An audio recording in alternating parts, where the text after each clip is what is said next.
Magandang araw po sa inyong lahat. Ako po si Banat Bay at eto na nga. Naku po, malupit po ito pag-uusapan natin ngayon. Exciting. Kasi mga kababayan, alam nyo naman, itong nakaraang weekend, merong uminit ang ulo sa atin. Pero maya na. Easy lang, relax lang mga kababayan. It's the weekend ng ating binibideo natin na ito. Dapat medyo easy-easyhan lang natin. Ha? So ito, pag-usapan na po natin itong mainit na issue.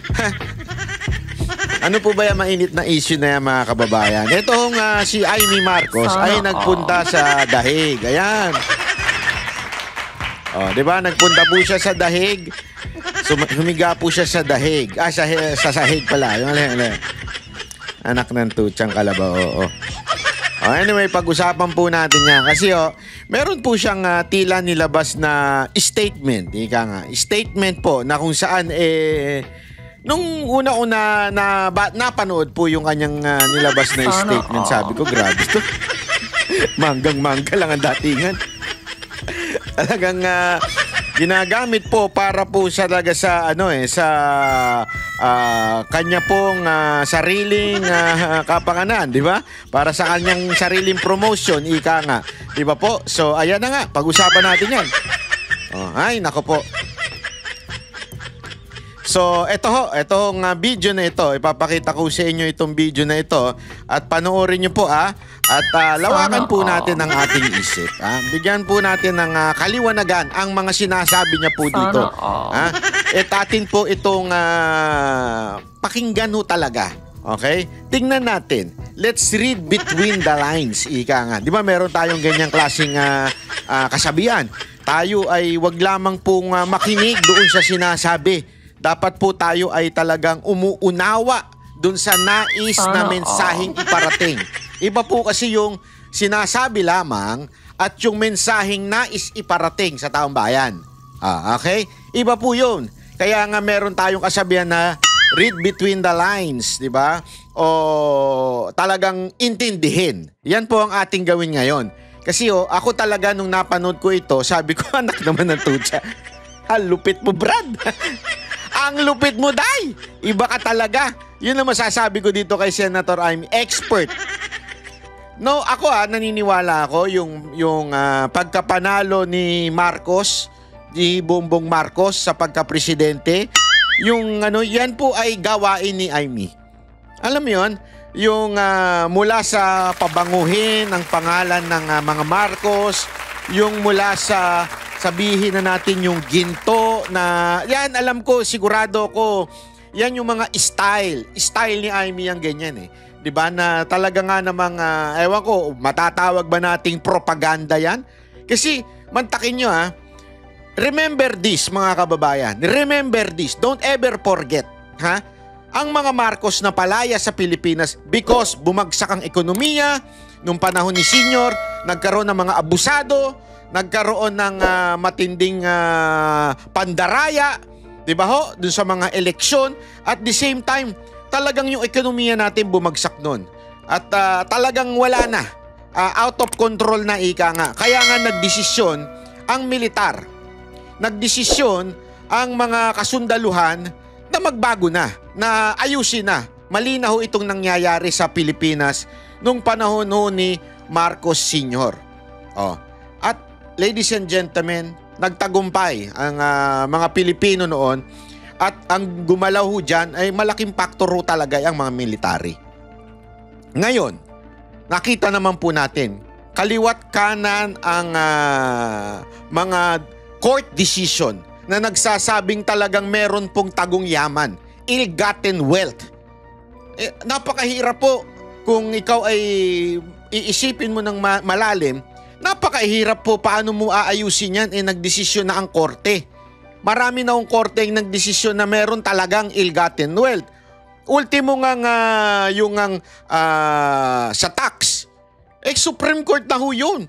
Executory ho yun. How can you turn over the tides sa gitna ng mga ganyang klaseng mga desisyon ng korte? Ito hindi akusasyon Iba ho yung akusasyon sa meron ng desisyon. Ito ho'y guilty. Mga guilty na desisyon ng korte Napakarami po niyan. Even US court, di ba? May mga ganyan desisyon. How did they turn around the perception ng mga tao? Napakahirap niyan. Ako, naniniwala ako, matalino si Senator Amy. She was able to turn around everything into quote-unquote, Marcos is just persecuted. Marcos is the real hero. As a matter of fact, yan na lumabas during the Duterte's time. Paano niya ginawa yan? Siyempre, yung mga vlogger niya na mga instead na ang pinush ay ang Duterte, pinush talaga ang mga Marcos. Huwag natin kakalimutan. Noong pa lang ng 2016, ipinapaalala ko na po sa inyo. 2016, gumagapang na po ang mga Marcos para pabanguhin ang kanilang pangalan. As a matter of fact, hindi nga natanggap ng iba Bakit? Kasi si Pangulong Duterte, he was given a choice between Cayetano and Marcos, kanyang Vice President. Mag-isip po kayo. Mag-isip po kayo ng maigi. Mag-isip. Kung kayo ay may isip, mag-isip po kayo. Bakit pinili ni Pangulong Duterte si Cayetano instead of BBM bilang partner niya as Vice President? Doon pa lang, makikita nyo na talaga na si Pangulong Duterte, Rodrigo Roa Duterte, ay ayaw sa mga Marcos. Iyan o ilagay natin sa ating mga utak. Ayaw na ayaw niya po kay Bongbong Marcos. To the point na mas pipiliin niya pa po ang isang Cayetano kesa sa isang Marcos. Sa mga nanlalait kay Cayetano, wala tayong problema. Yan ay karapatan ninyo. Diba? Pero hindi niyo mabubura na mas pinili ni Pangulong Duterte si Cayetano kesa kay Marcos. Bakit? Abay, malamang sa malamang, based in your own opinion, amay malamang sa malamang, ayaw niya talaga to si Bongbong. To the point, pinili niya yung iba. O, tanggalin na natin sa ating usapan ngayon, yung argumentong ba't pinili niya si Cayetano. Hindi, tanggalin na natin yan. But the point here, hindi niya pinili si Bongbong Marcos. Bakit? Ayaw niya. And the time goes, di ba? Talagang umandar. O, bakit sasabihin? Bakit di pinalibing ni Duterte ang mga Marcos? Because that is legally the right of a former president and a former soldier to be buried doon sa sementeryo ng mga bayani. Yun po'y karapatan. Legally po yun. Kaya pumayag si Pangulong Duterte. Alam nyo naman si Pangulong Duterte, it's all about legal matters. Yan po siya. Eto na ang tanong dyan. Umabot ang 2022. At alam nyo po, ilang beses din sinabi ni Pangulong Duterte na talaga nga namang pumunta si Marcos para humingi ng posisyon. Ayaw niya. Ilang beses niya sinabi yan, ayaw niya. Ayaw niya talaga. So ano ang punto natin dito? Mga kababayan, may dahilan kung bakit ayaw ni Pangulong Duterte si Marcos.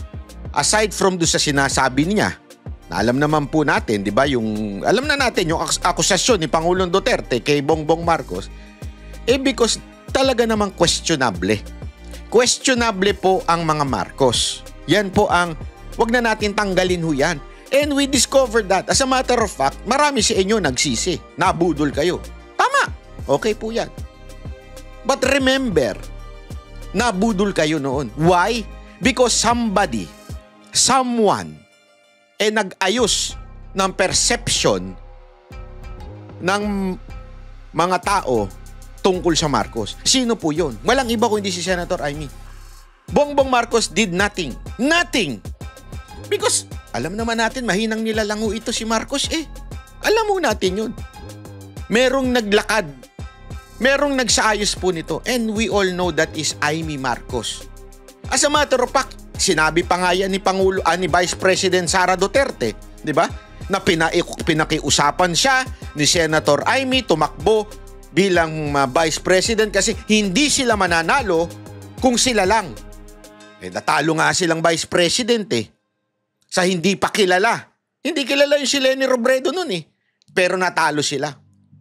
So ibig sabihin talaga, it was Amy who is making a way for the name of Marcos to be somehow ma-redeem. Yun ang pinaka-foundation, bottom line ng lahat ng ito. It is just to redeem the name of Marcos. Nothing else.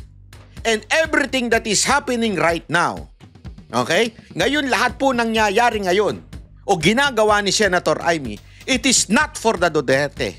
It is for redeeming the name of Marcos. Yan ang hindi natin maintindihan.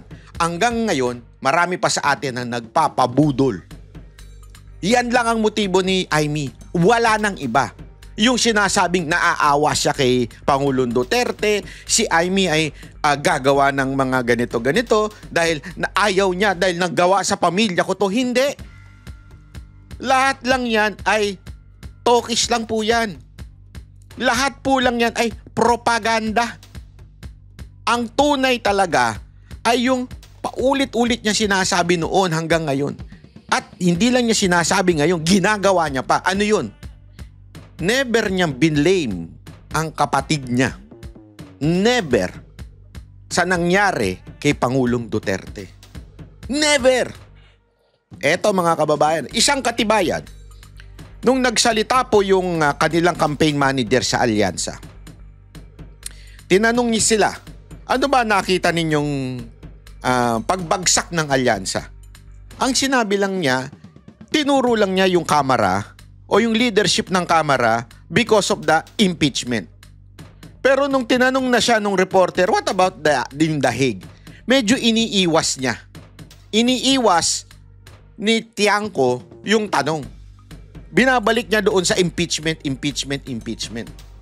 Kasi kagagawan yun ng Kamara. But we all know.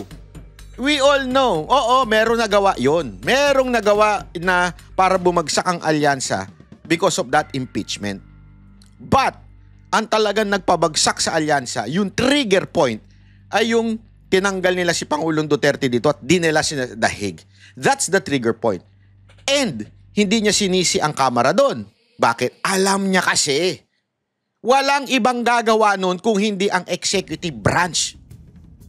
Ladies and gentlemen, nanggaling na mismo sa secretary, nasa DILG. Ngayon, dininay niya na because nabuking siya. Pero nanggaling mismo. Diba? Binanggit niya doon. Sino mga kasama? Si Anyo, si Remulla, o si Marbil, si Torre. Ay, di ko alam kung nabanggit niya si Torre. Sorry. Si Marbil lang ata nabanggit niya doon. At saka si Marcos. Proud na proud pa siyang sabihin yun. Diba? Sinabi niya yun sa isang interview. Proud na proud. Niyang sinabing pinagplanuhan ito kasama ang Pangulo. Pero pansinin ninyo, bakit dun sa report ni Amy sa Senado, never niyang binanggit ang Pangulo? Never! As a matter of fact, sinasabi niya pa nga, walang kinalaman si Marcos. Anak ng 3 kalabaw na pinagdikit-dikit. Gumalaw ang lahat ng sekretary mo. Pati si Gibo. Binanggit doon. Gumalaw lahat yan. Nang wala kang alam as president. Tangina naman. Kalokohan naman yan. Doon pa lang. Sige nga ho. Sige nga ho. Tanungin ko kayo. Kailan sinisi ni Amy Marcos yung kapatid niya bilang palpak sa lahat ng nangyayari sa bansang Pilipinas? Sige nyo. Mananahimik na ako dito kung sasabihin nyo meron kayong may papakita kayong video na sinisi niya yung kapatid niya at sinabi niya, eto kasing kapatid ko tatanga-tanga eh. O eto kasing kapatid ko may kasalanan itong lahat na to eh. Sige nyo, magpakita lang kayo sa akin ng bidyong ganon. Titigil na ako sa kakabanat kay Amy. Kasi nagagalit na kayo eh. Pikon na, umiiyak na kayo eh. Mga ganun, bubula na yung bibig nyo eh. Bakit hindi nyo maipakita?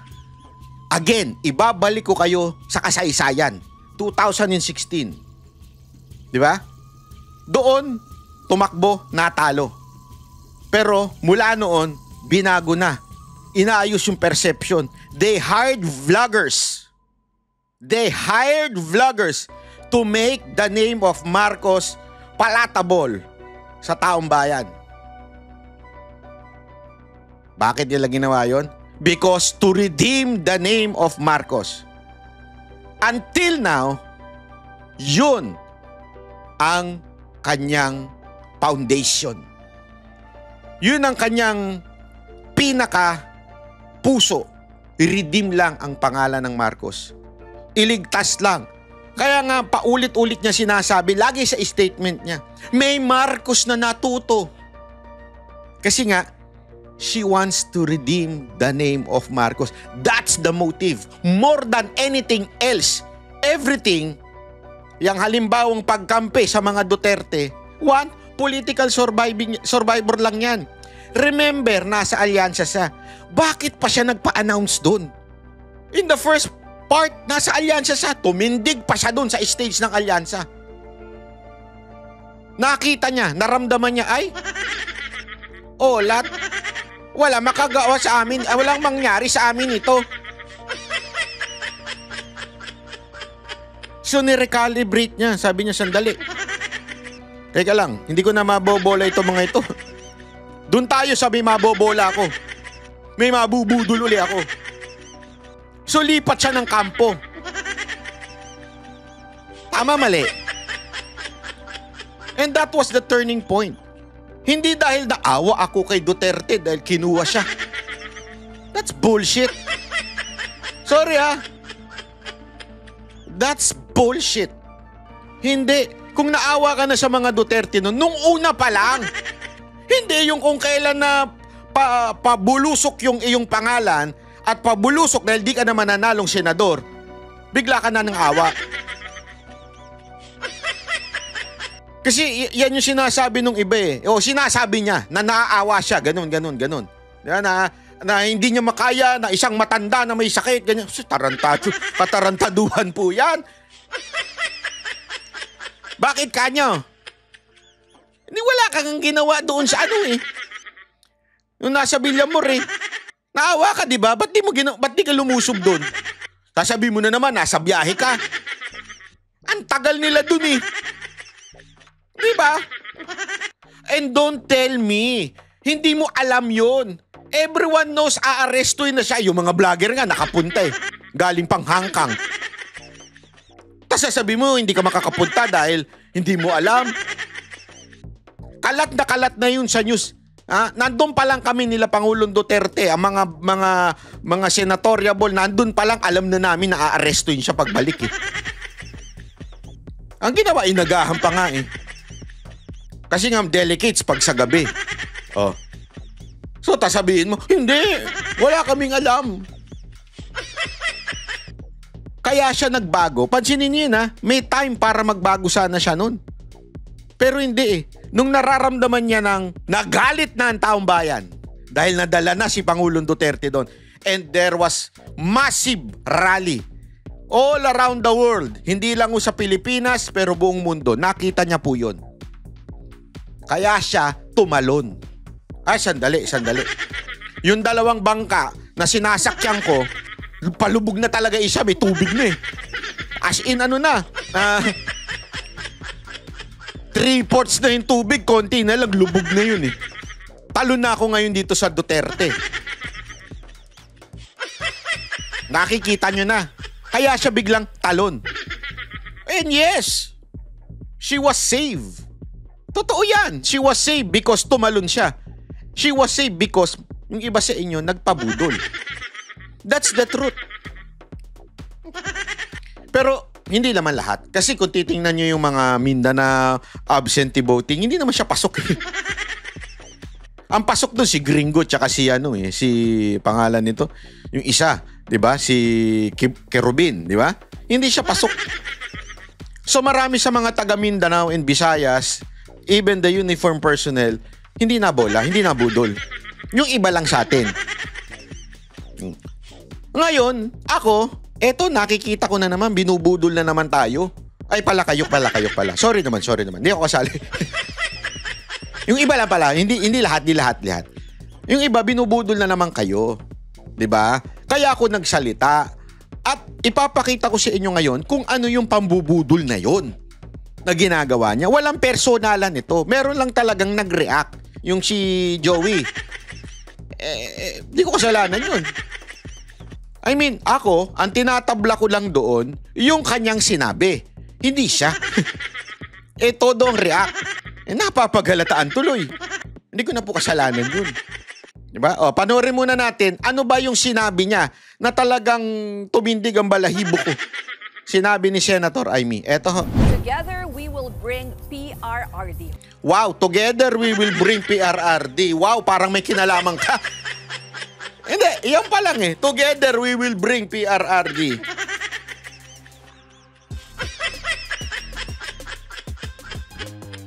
Ito yung post niya eh, nakasama yung abogado.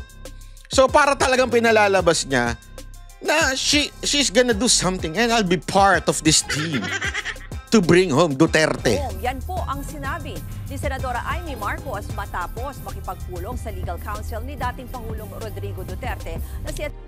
Pagkatapos ng pagpulong kasama ang legal counsel, talagang ginamit niya. Manggagamit talaga? Hindi, manggagamit talaga eh. Baliktarin natin istorya. Istoryahin natin, ha? Baliktarin natin. Ako nakipagpulong.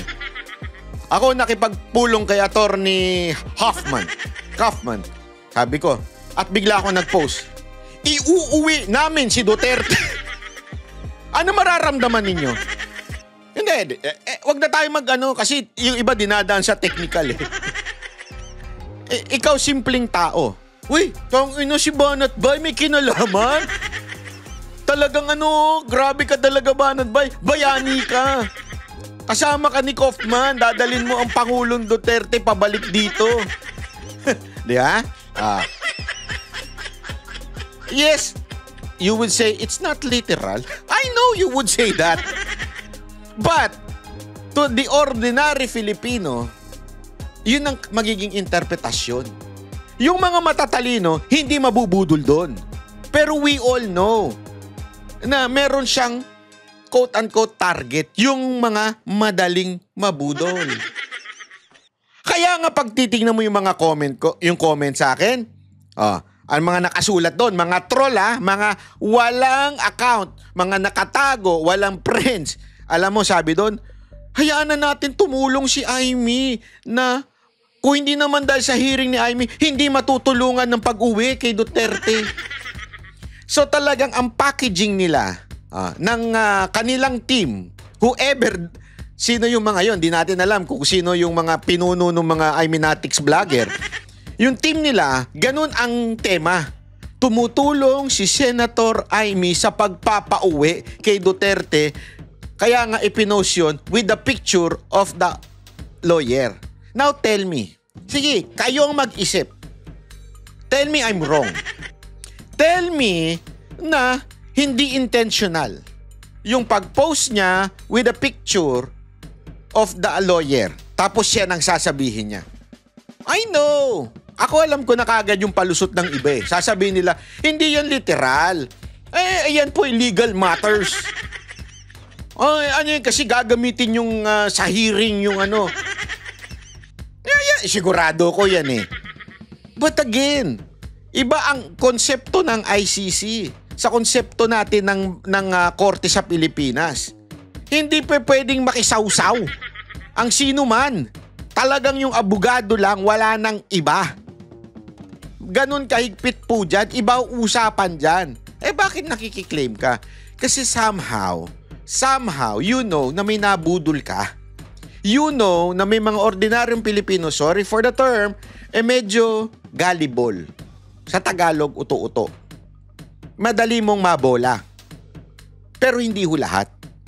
Katulad naming mga banateros at yung mga nanonood dito, mga subscriber, nag-iisip na hindi ganun yun. Huwag nating palabasin na tila meron kang trabahong ginawa. Attorney Nicholas Kaufman.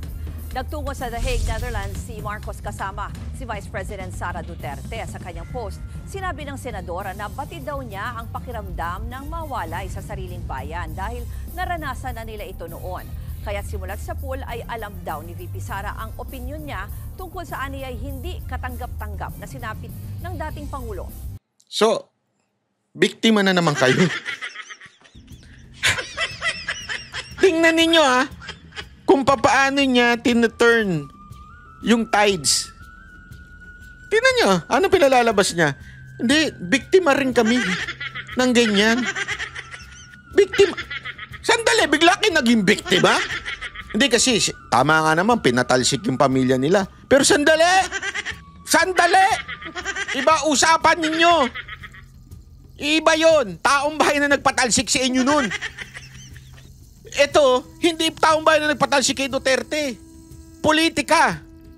Si Marcos lang, kapatid mo. Wag mo nang baguhin ang kasaysayan. Sinasabi mo na naman dito parang pareho ng ginawa kay Marcos Sr. at kay Pangulong Duterte. Magkaiba. Yung kay Marcos Sr. ayaw na ng taong bayan sa inyo. Pati yung mga sundalo ayaw na sa inyo nun. Kaya nga nagbaliktaran na nun. Yan ang katotohanan. Dito, hindi ayaw kay Duterte. Ilang tao lang. Kaya nga umiiyak yung ibang mga pulis na nanghuli, di ba?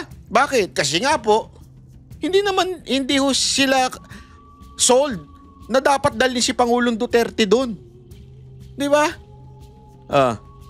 Tapos sasabihin nyo, parang pareho kayo? Biktima ka rin? Anak ng wedding, oh. Gago! Sorry Senator Amy, wag ako. Wag ako. Hindi mo ako madadaan sa ganyan mo. Yung mga ganyang hirit, nako po, tablado sa akin yan. Bahaging pa ni Senadora Marcos, hindi raw siya naghintay ng 39 na taon para magkamali muli. At may Marcos daw na natuto na sa kasaysayan. So ayun, ligtas na naman. May Marcos na natuto sa kasaysayan. So sa madaling salita, sila lang yun. Siya lang yun. Si BBM lang yung Marcos na yun. Ha? Na mali. Ako, maayos ako na Marcos. So, ligtas na naman ang mga Marcos. Gago! Now, kung hindi nyo ito naaamoy, ewan ko na lang sa inyo. Hindi. Kung nagpapaniwala kayo sa ganito, ewan ko na sa inyo. Magpatingin na po tayo.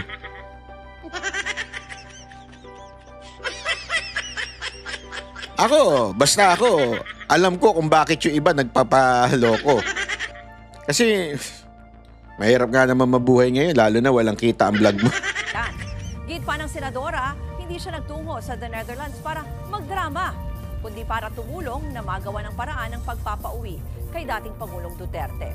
Nakadetene sa Netherlands si Duterte dahil sa Hindi daw para magdrama. Wala ka naman matutulong dyan eh. Wala ka matutulong. Umuwi ka dito, tapusin mo yung hearing yon, may matutulong ka. Yun na lang eh. Alam mo, again we are thankful. Yan na naman yung hihiring. Magpasalamat na lang kayo kay Amy kasi hiniring niya. Thankful nga ako, palakpakan. Ay, mali. Paulit-ulit kasi yung magpasalamat na lang kayo kay Amy kasi pasalamat. Gusto mo kumanta pa ako eh. Gusto mo? Kanta ako. Hindi kasi parang sige. Ito, saka kanta tayo 1 2 3. Check. Salamat at tayo'y nagkasamang muli. Salamat sa kaibigang mong manggagamit.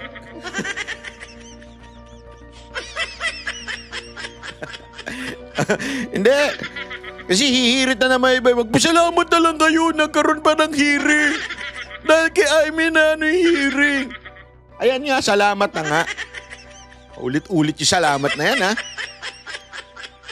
Una sa lahat, trabaho niya yun bilang senador. Pasalamat. Play! Na reklamong crimes against humanity sa International Criminal Court. Mga kapatid, Ayan. Ayan po yun. Yan po yung konteksto na yun. Okay? Ngayon, agoy! Ito, punta na tayo kasi ito yung ito yung packaging. Ika nga, packaging ng ilang mga vloggers. Particular na ho itong napanood ko. Actually, napanood ko lang naman po ito. Komento ng isang tapos nag-comment nga ako doon na sabi ko sana may video niya, ma-share ko. Ang ginawa nung sandali sandali, tingnan ko nga. Kasi yun nag-comment ako sa isang post, natawa akong biglang-bigla, sabi ko. Tapos,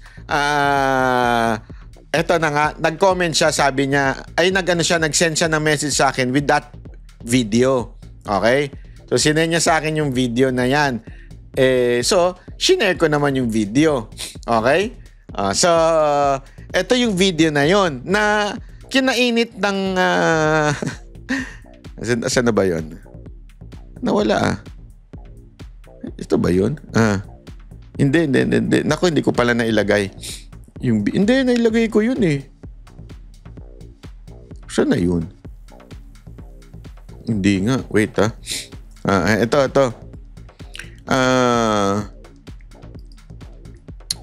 Sandali Chotomate kudasai ha? Masyado kayong excited Ayan. Wait lang. Okay. Ayan. Ito yung video. Sandali Ayan. Ito po yung video na pinasa lang sa akin. At tawa ako ng tawa. So, sinare ko. Kasi, my intention is hindi naman para siraan o banatan si Joey. Hindi yun. Hindi yun ang intention ko. Gusto ko lang i-correct yung maling perception. Maling perception about dito sa issue na ito. Kasi maling-mali po kasi yung perception na parang tingnan ninyo paparinig ko sa inyo kung paano minali yung perception. Yung nasa kanan, wag ko natin anuhin yun kasi hindi naman po, alam ko nag-aano sila dyan iba yung pananaw nung nasa kanan sa kay Joey. Okay? Ito yung sinabi ngayon ni Joey na, again hindi ko pinipersonal si Joey dito. Yung sasabi na naman dyan na parang mga bata, huwag kayong mag-away! Ba't kayo nag-aaway para kay DDS? Hindi po. Relax. Walang nakikipag-away. Minsan masyado tayong mahina ang loob natin Tandaan natin, si Banat Bay, pag tama, palakpakan, pag mali, banatan. Kahit sino pa yan. Again, paulit-ulit ko na, sanay na kayo dito sa channel ko. Dito sa channel ko, yung mga matagal ng subscriber dito mga kababayan, hindi po tayo na may personal. Tayo po, binabanata natin yung mga maling pananaw sa tingin ko. Okay? Ngayon, hindi ibig sabihin nun, pinipersonal ko na yung tao o galit na ako dun sa tao. Sa matter of fact, wala akong problema. Kung anong gusto niya sabihin, wala akong problema. Kung maka-aimi siya, wala akong problema. Pero pag may nakita kong maling pananaw, tatablahin ko yun. Ibig sabihin, iko-correct ko yun sa tingin kong tama. Okay? So, hindi ho ito personal kay Joey. Play natin. Long meeting of Senator Amy and Attorney Kaufman collaborating on long meeting with Kaufman and Amy. Ano daw sabi? Collaborating. how to bring PRRD back home. How to bring PRRD back home. So, parang may partisipasyon talaga si Amy. Collaborating Ibig sabihin, iba yung nakikibalita ka lang. Iba yun Iba yung usapan na, anong balita? Ano ng plano ninyo, sir? Pwedeng nagtatanong ka lang. Iba yung collaborating. Sabi nga, collaborate and listen. Iba yun. Di ba? Paano nyo kaya i-spin yan? Paano nyo kaya i-spin yan? Wala nag-i-spin. Wala nag-i-spin. Sino sinasabi mo nag-i-spin? Kami na meron talagang naganap na usapan between Amy and the attorney? Hey, naku. Walang ganun. Amy cannot participate in any way. Hindi pa pwedeng i-collaborate niya. Wala siyang ano. As a matter of fact, yan nga ang sinagot ni VP Sara Duterte. Anong papel ni Amy dyan? Paano nyo kaya i-spin yan? Paano nyo kaya i-spin yan? We do not have to spin. Hindi na kami mag-spin yan. Si VP Sara Duterte na ang sasagot. Ah. Ayan. Well, anyway, ako nga, no, lagi kong pinopromote at lagi kong sinasabi sa mga followers ko, you really need to be reasonable. You really need to be rational when you are processing information in front of you. You really need to be rational. Ano ibig sabihin ng rational? Hindi, kasi mukhang iba atang ibig niya sabihin ng rational dito eh. Para bagang ang sinasabi niya, maging makatwiran o maging, anuhin natin, sa madaling salita, compromise. That's what you want, compromise. Compromise tayo, maging rational tayo sa ginagawa ni Amy. No! I cannot. Sorry I cannot. I can see between the real thing and kung ano lang yung nanggagamit. And I will not allow that. I will not rationalize on that. Pag ginagamit, alam ko, nakikita ko. Ginagamit ang taong bayan na naman. Just to redeem the name of Marcos. Just to parang ihiwalay ang mga Marcos sa kapalpakan na nangyayari sa gobyerno. Ihiwalay ang Marcos pagdating po dito sa issue ng dahig. Yun po ang motibo. Halatang halata. And I can see that. Ngayon, you want us to rationalize on this? Tapos na ang eleksyon. Ginamit nyo ang propaganda yan eh. Diba? Ginamit nyo ang propaganda yan para manalo si Amy. Okay, you won. May mga napaniwala kayo. Walang problema. But, kaming mga hindi nagpabudol at marami ho, yung mga talagang tunay na matagal ng DDS, hindi ho nagpabudol. Ngayon, kung gusto niya talagang tumulong, concentrate on the hearing, gumawa siya ng paraan kung paano masuspend, kung paano madire-diretso talaga na makulong yung mga pasimuno, yung mga sekretary, si Torre particular, si Marbil, kaya lang wala na sa posisyon si Marbil. So sana, yun ang gawin niyang focus. Huwag na siyang makisawsaw dyan. Makikisawsaw pa siya dyan, wala naman siya magagawa eh. Sawsaw siya ng sawsaw. Pasagutin nga natin si VP Sara. So ayan yung sitwasyon. Yun yung sinasabi ko ever since na may political value si Amy. A few moments later. Ma'am, kasama niyo po si Senator Amy Marcos. Nagkita po sila ni Attorney Kaufman. Ano po yung naging role ni Senator Amy sa case po ni PRRD? Ay, wala po. Wala po. Ay, naka, wala po. Wala po siyang role. Walang collaboration. Anak ng weting. Oh. Yun ang ating pinasisinungalingan dito. Hindi natin pinepersonal. Again ha, hindi ko po pinepersonal si Joey. Kung love nyo siya, walang problema. Maniwala po kayo sa kanya. Wala akong problema doon. Go lang. Sige lang, support lang kayo. Pero mali lang yung, sa akin, sa tingin ko, mali lang po yung sasabihin mong may naitutulong siya dyan, may collaboration nagaganap, i-spin namin ng istorya. Wala kaming ini-spin. Si VP Sara na nga sumagot eh. Ano pa i-spin namin dyan? Wala. Si Senator Amy sa case ni former President Rodrigo Duterte. Nandito lang siya para kausapin si Attorney Kaufman kung ano man yung napag-usapan nila. Wala ako doon, so mas mahalaga siguro na makausap ninyo si Senator Amy Marcos. At isang tanong siya. Yung role niya. Anong role niya? Manga role. Hindi. Wala siyang role po. Either sa defense or doon sa ICC prosecution case, wala pong role si Senator Amy. Ito nga.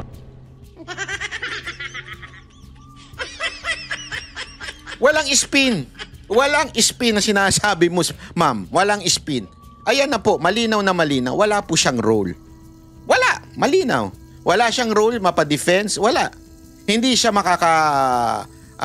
tulong o whatsoever. Wala siyang role. Nandun lang siya para kausapin, kamustahin, para sigurado ako dahil nga birthday ni VP Sara Duterte, sinamahan.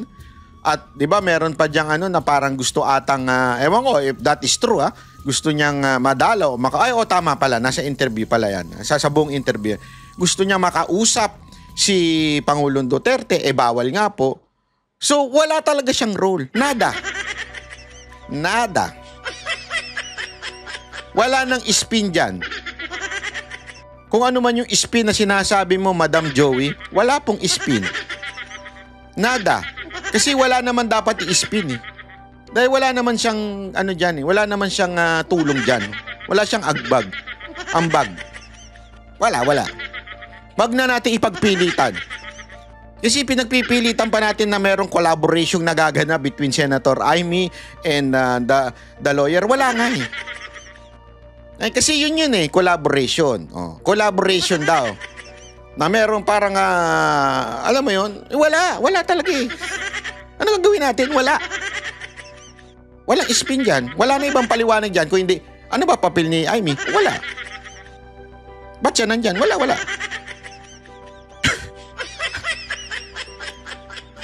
Para lang dumalaw. Eto, papakita ko sa inyo Yes. Andali Ano yung isang Ayan. Yung ma'am, any reaction po sa gusto ni BBM na siguro ang mga personal na ma'am, kasama niyo po si Senator Amy Marcos. Ayan. Nagkita po sila ni Attorney Kaufman. Ano po yung naging role ni Senator Amy sa case po ni PRRD? Ay, wala po. Wala Wala. pong role si Senator Amy sa case ni former President Rodrigo Duterte. Nandito lang siya para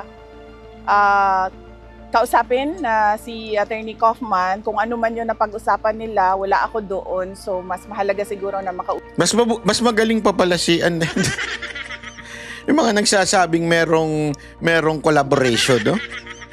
Wala na nga eh. usap ninyo. Si BP nga hindi nga alam ko ano yung pinag-usapan nila eh. Unless nakakausap nila.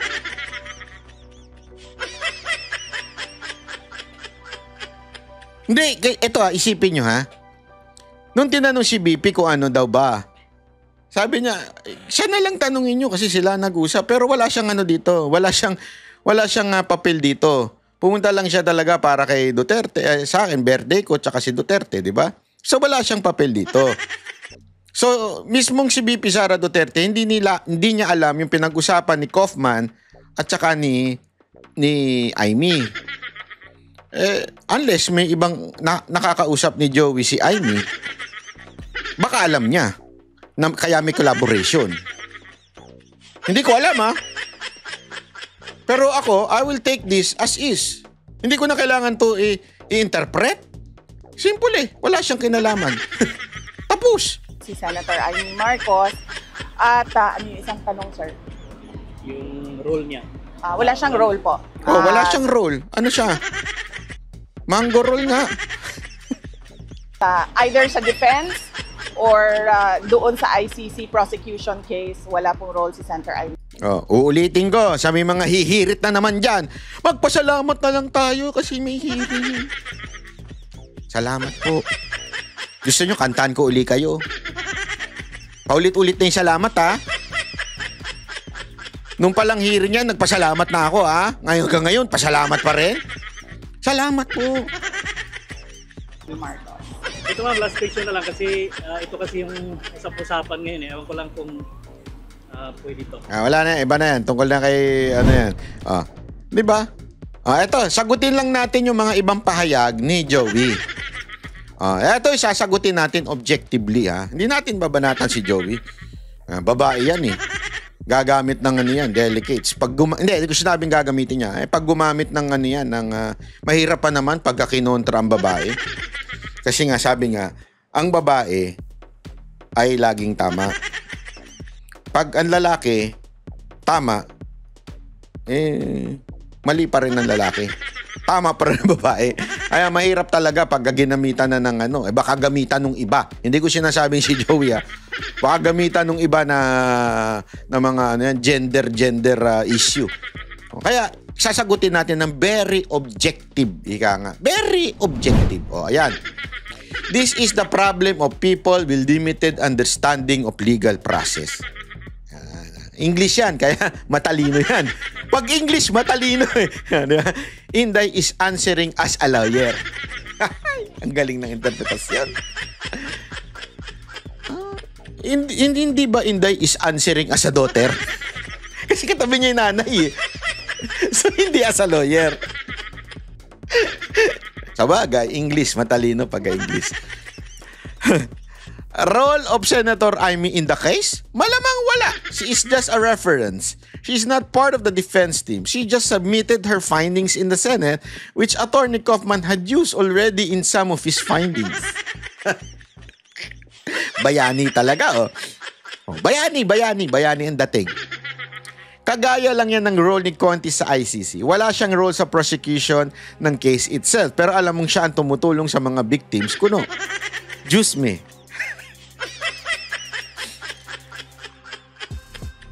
So, ibig mo bang sabihin, kailangan pa ng hearing, yung resulta ng hearing, para doon sa defense ni Pangulong Duterte? I don't think so. Sinagot na ni Panelo yan eh. Actually, sinagot na ni Panelo. Even without the findings of Senator Amy doon sa hearing, every one of us knows that the ICC has no jurisdiction at all in our country. Therefore, the warrant is not valid. Simple lang. Wag na natin paikot-ikutin. Kasi yun, doon sa hearing, pinatutunayan lang doon. Thank you sa hearing ha, ulitin ko ulit. Pinatutunayan lang doon sa hearing kung sino-sino yung mga involved. The ICC has nothing to do with the involvement ng mga official. Wala silang pakialam kung sinong umaresto, sinong gumawa. Hindi yan ang argumento. Ang argumento sa ICC is it a legal process? Dumaan ba sa due process? That's the question. And we all know, walang kailangang patunayan ang defense o itong si Attorney Kaufman at sasabihin niyang kailangan ko itong hearing ni Amy para masabi sa inyong wala talagang nangyari due process. The mere fact that there is no court in the Philippines na nagsabing, yes, dumaan sa amin at ito si Pangulong Duterte para harapin kayo. Because the article says na kailangan dumaan sa local court. Where is that fucking paper na local court na nagsasabing dumaan sa amin at ibinigay namin sa inyo? Wala. Hindi ibig sabihin, hindi na kailangan ng hearing pa ni Senator Amy to prove that. The mere fact na there is no court na nag-endorse at sinabing eto, dumaan sa amin at ayan o, binigay namin sa inyo si Pangulong Duterte. Hindi na kailangan. Doon pa lang po, olat na ang kalaban. Again, uulitin ko, mga putang ina, nakailang ulit na ako ha. Salamat kay Amy dahil sa hearing. Nalaman natin kung sino mga involved. Pero walang concern doon ng ICC. Hindi na kailangan ng ICC yun, malaman pa. Ano paparusahan ng ICC? Ito si Torre, oh. Bastos. Ito si Remulla, oh. Hindi dumaan sa korte. Sinabi lang nila na DOJ. Ay, korte. Paparusahan namin yan. Sa tingin nyo ang ICC, concern pa yon? Hindi. The only thing that the ICC need is o mapatunayan ni Attorney Kaufman is yung jurisdiction. Kung meron bang jurisdiction. That's the first kasi. Alam mo, sorry ha, kasi marami po akong kaso kaya nag-aral na po ako pagdating sa mga kaso. Ang unang kine-question ng abogado ay yung jurisdiction ng court. That's the very first thing. Jurisdiction ng court. Yan po ang unang tinitignan. More than the argument itself, ay yung jurisdiction. Kasi, from there, pwede na kagad ma-dismiss yan nung korte na yon at ilipat nila sa ibang korte. Doon pa lang. Wala pa dun sa details. Kaya nga, bullshit ang collaboration. Again hindi ko po binabanatan si Joey Again, sa mga magsasabi na naman paulit-ulit dyan. Wag na kayong mag-away. Hindi ko tayo bata. Matanda na po ako. Mukha lang akong bata. Pero matanda na po ako. Filter lang po yan. Hindi na po ako bata para makipag-away. Wala akong panahon makipag-away. Ang dami kong kinabibisihang buhay. Wala ako dyan. Ang inaano ko lang dito, yung maling pananaw natin. Okay? Yung maling intindi natin.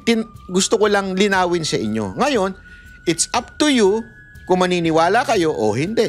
Kung hindi kayo maniniwala, it's your freedom. Kalayaan ninyong wag maniwala.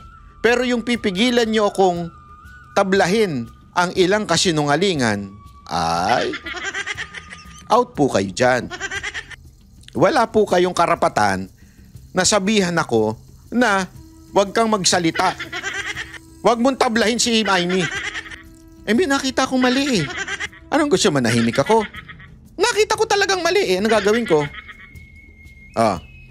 Banat bay, di binabanatan kasi sinagot ko, sabi ko hindi kita binabanatan. Issue lang. Wag tayo magtanga-tangahan. I am put in a derogatory light here. Relax mo, mukha mo. Init ng ulo ni Joey. Wag kayong Baka mamaya niya yan wag, alam mo naman ako sanay na kasi ko sa babae. Sanay na ako sa babae. Alam ko pag mainit ang ulo, alam mo naman, kayo rin. Pag mainit ang ulo, alam nyo na yung mga asawa ninyo. Alam mo, eto payo ko lang sa mga husband and boyfriend. Pag mainit ang ulo ng asawa nyo o jowa ninyo, lumayo na kayo. Ganun lang kasimple. Huwag nyo nang sabayan para hindi kayo mag-away. Yun ang away pag nakipagsagutan ka pa. Pag nakipagtaasan ka pa ng boses. Dapat, pagka alam nyo ng kabuanan niya.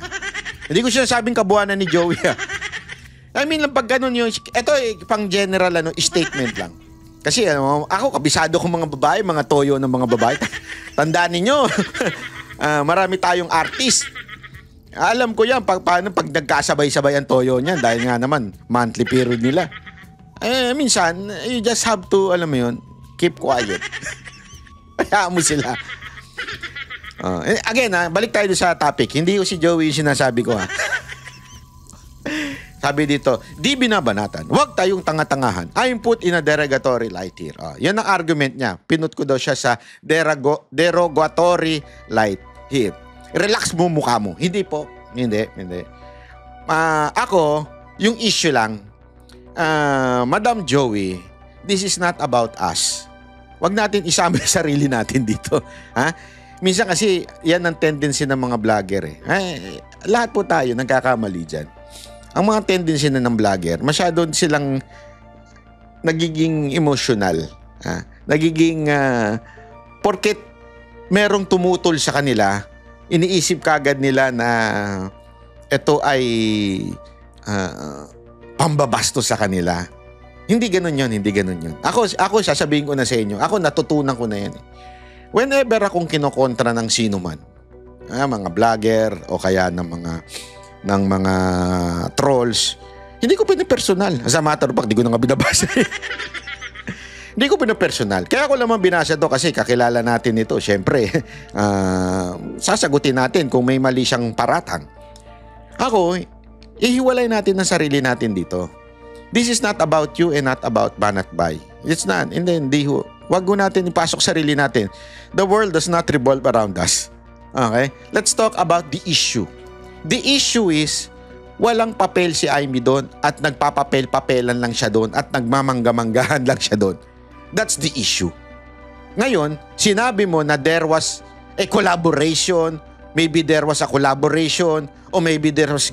Yun yung pinapasinungalingan ko. Wala.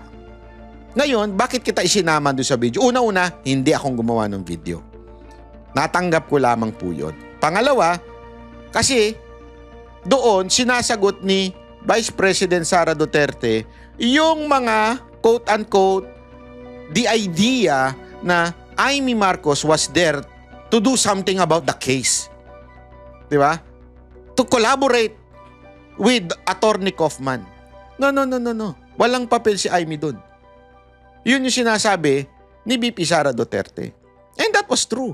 Walang kailangan ispin doon. Walang papel si Senator Amy doon. Period. Yun lang. Hindi yun para bastusin ka. Pinasisinungalingan. Ang hirap kasi sa atin, ang lakas natin bumara ng iba. Ang lakas natin bumanat doon sa mga maling opinyon ng iba sa tingin natin. Pero pag tayo na ang pinasinungalingan, abay, kumukulo ang dugo natin. Huwag ganun. Dapat handa ka rin. Dapat handa ka rin na tanggapin kung merong hindi nag-agree sa'yo na kahit kasamahan mo pa. Ulitin ko Ako kasi wala akong pakialam eh. Kahit kasamahan ko sabihin sa akin na hindi sila agree, okay lang. It's okay. It's your opinion. I respect that. Diba? Yan nga yung pinaglalaban natin eh. They should respect our opinion. Yan ang pinaglalaban natin. Diba? Kala ko ba kaya nga nagagalit tayo sa mga congressman eh. Dahil nga pinakikialaman yung freedom of speech natin. Pero ito tayo, nagagalit tayo pag binabanatan yung ating opinion. Bakit ganun? Baligtad. Hindi, ano na nangyari? Pag tayong ma-offend, kung pasinungalingan mo yung sinasabi ko, yun lang naman yun eh. Pasinungalingan mo yung aking argumento. Hindi yung relax mo mukha mo.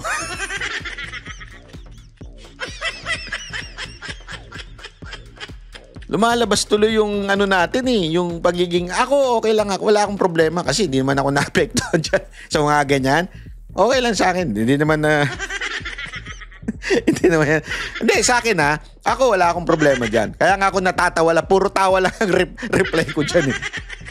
Ngayon, kinokomentohan natin to just to have a healthy conversation. Ito pa sinabi. Sabi ko kasi easy. Kasi mainit na ulo niya. Walang easy. Posting a content as if BP is debunking me is not easy unless di mo maintindihan sarili mong post.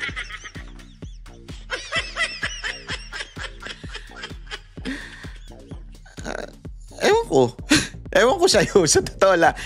Hindi ako nagde-debunk sa'yo. O hindi, dinedebunk yung idea na meron talagang ginawa si Amy doon. Na merong papel si Amy doon. And nagkataon lang, nanggaling sa'yo yun. That there was a collaboration, that there was a benefit ni Amy doon. Todo push ka kay Amy.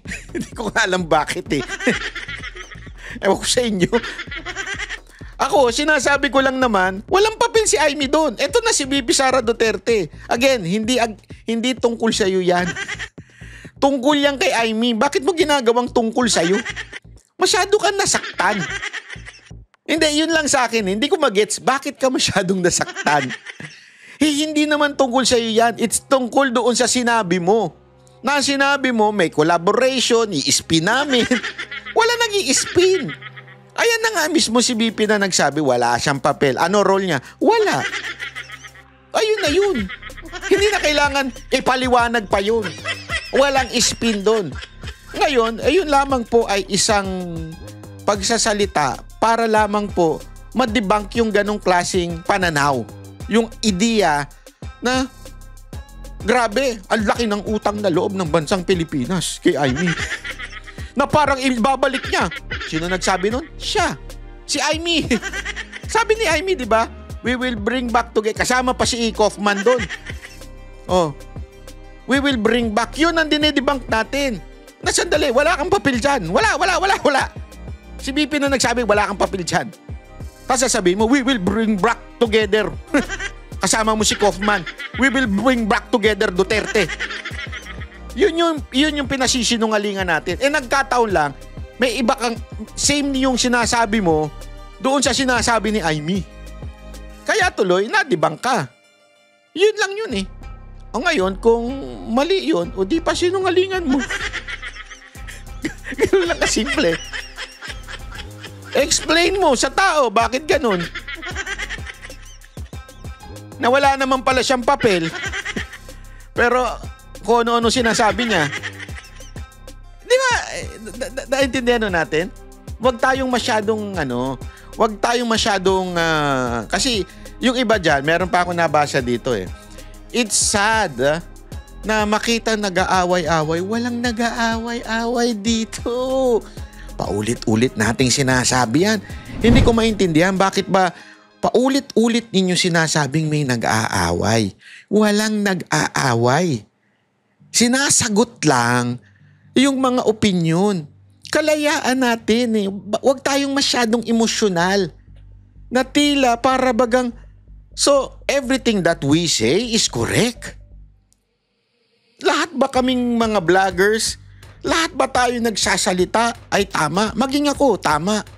So dahil ako si Banat Bay, pag kinorek mo ako, inaaway mo na ako? Hindi, ako walang problema sa akin yun eh. Ulitin ko kung ako i-correct mo sa tingin mo dahil mali yung pananaw ko, okay lang. Okay lang. Kalayaan mo yun eh.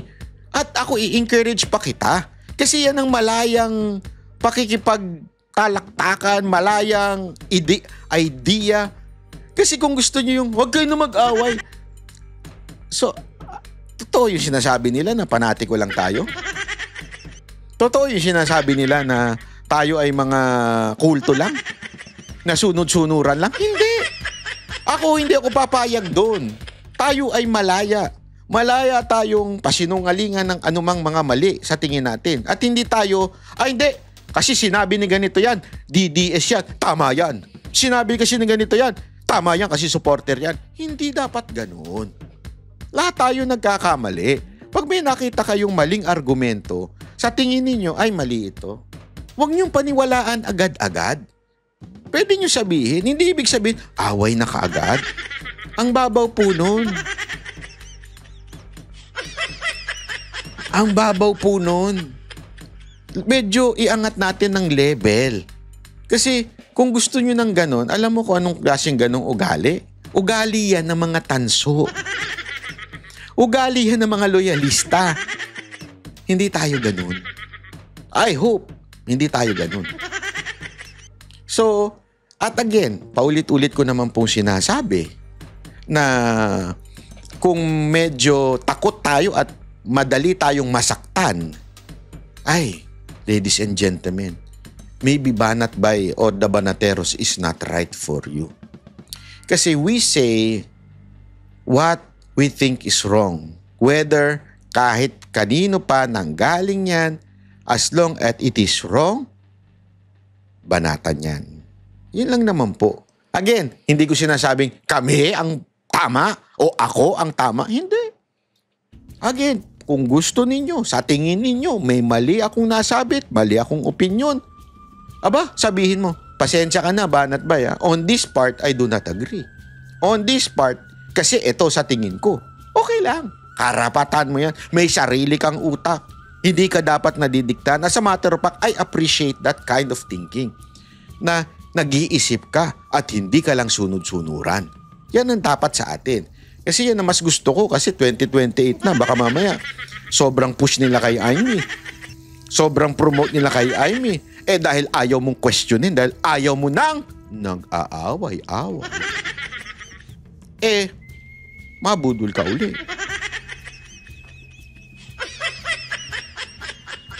Ayoko nang ganun.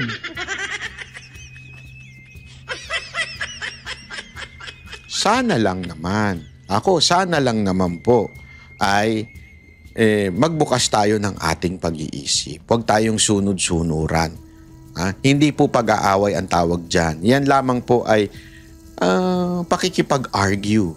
Iba po yung nag-aaway lang dahil nonsense. Yan po ay sasabihin mo yung nais mo, sasabihin ko yung nais ko. Opinion ko ito, maaring mali, maraming tama. Nasa sayo yan kung paniniwalaan mo o hindi. Ako po si Banat Bay. Maraming salamat po.